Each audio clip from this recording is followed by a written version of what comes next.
And welcome back to the channel, guys. Today we're flying out one of my favorite planes in the game.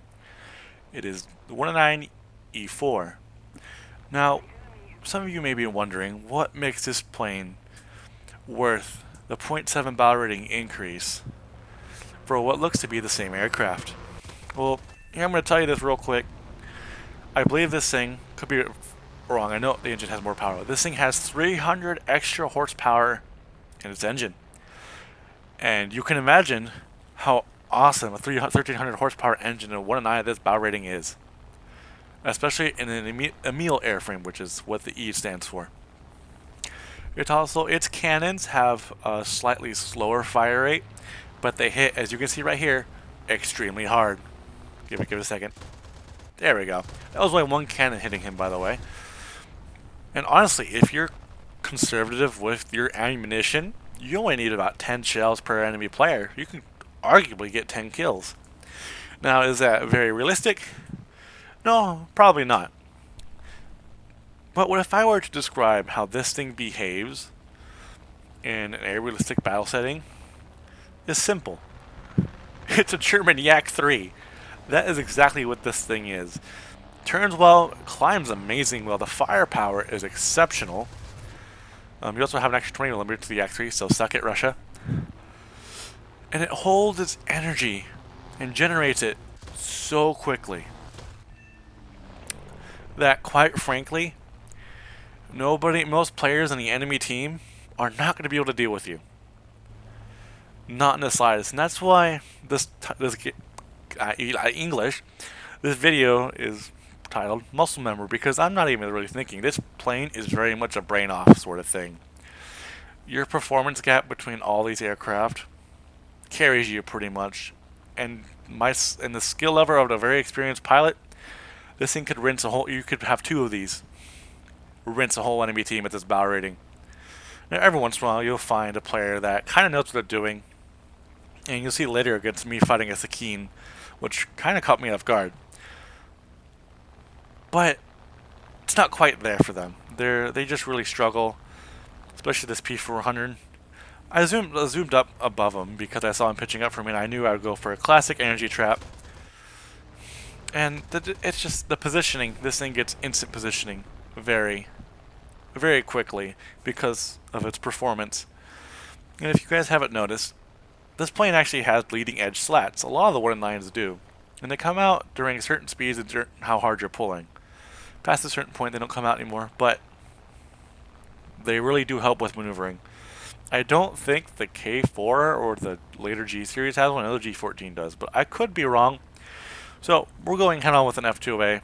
We're kind of dancing around a little bit, throwing off his aim, because I know he's not going to be very functional at aiming. And we're just going to go up.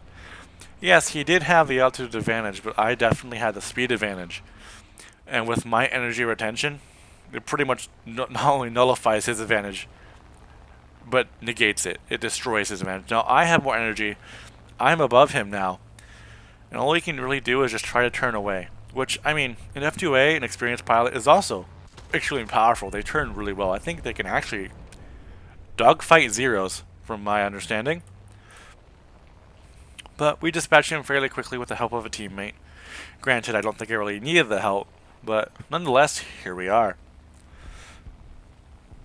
So if I have any tips for a newer player, is get the performance upgrades first. For most aircraft, this is the most important thing. But this plane kills more with its performance than its guns. It's very good at forcing enemy players slow enough to where your guns can just dispatch them quite readily. A36 going up at a zoom climb, he's not paying attention. I'm coming in real fast, and we're just going to blow his head off. Boom, gone. That took, what, 10 rounds? P400 trying to pull in, but we're just going to spiral up. There's no chance in hell he's following it, even if we're in the same energy state. The P400 is really kind of a sad plane. I do remember having lots of fun with it in arcade, though, when I was about 10 years ago when I first started playing the game. It was a fun plane. Hispanos were scary. I-16s were scary, I'm sorry. And that's the last kill of that match. And we're going to cut. There we go. Alright, now here's a spicy image. LA5. I'm not sure if it's FN, but he's got two of my allies teammates stalled out, and I'm not going to chance it. So whether or not they have this handled, I'm going to swoop in and dispatch this LA5 real quick. And my hunch is indeed correct as we get close to the FN designation pops up, and we're just going to simple tap fire. Boom, dead. So MB152, I can tell he's just done, so I've just finished climbing. He's not going very fast at all. And we're going to zoom up to him. He does try to energy trap us by zooming up in turn, but I'm too close. I really am too close for him to evade now, especially with how slow he's going. And this is another fun gimmick of the BF-109. Low speed handling. Stall, as you can see, even though I'm stalling, my nose is still staying above the horizon. And I'm using that to prevent this MB from getting on my 6, because if he's in front of me, he can't get on my 6. He takes the wrong line, allows me to get my energy back and turn against him, and we blow off his tail. Bada bing, bada boom, that was the highest guy in their enemy team. Now it really is just cleanup. So we're going to survey the situation, and we're going to do this thing. Bottom, down, attack method. Best you can follow. We're also going to go for the rear aircraft, because if I were to dive in that Corsair and the Yak 9 or that P-63, I'd have an I-16 and a Sakine on my 6 ready to shoot me down. And I don't know about you, but I'm not too fond of dying to a Sakine. For those who haven't seen my video on that thing, I would highly recommend watching me suffer. It was brain aneurysm inducing. Now, I know Sakine's there. I'm expecting him to pull into me, but I want this I-16 out, because I can dogfight the Sakine quite easily. But not with an I-16 around. So it barely merges wreck, and we're going way too fast. We're going to botch this merge somewhat. Now, because of how hard we're compressing. Now, Sakine has an amazing airframe. It's actually a G10 airframe. So as long as it has speed, that thing is quite dangerous. But as soon as I pull up and change the direction of the line, he has to adjust, thus making him lose more speed. It just drains his energy. And now he's back to being a real piece of shit. So we stall on top of him. P-38 comes in to help, but it was really not needed. Bada bing, bada boom. Aircraft destroyed. And that leaves us with a Corsair, a Yak 9, and a Peshka.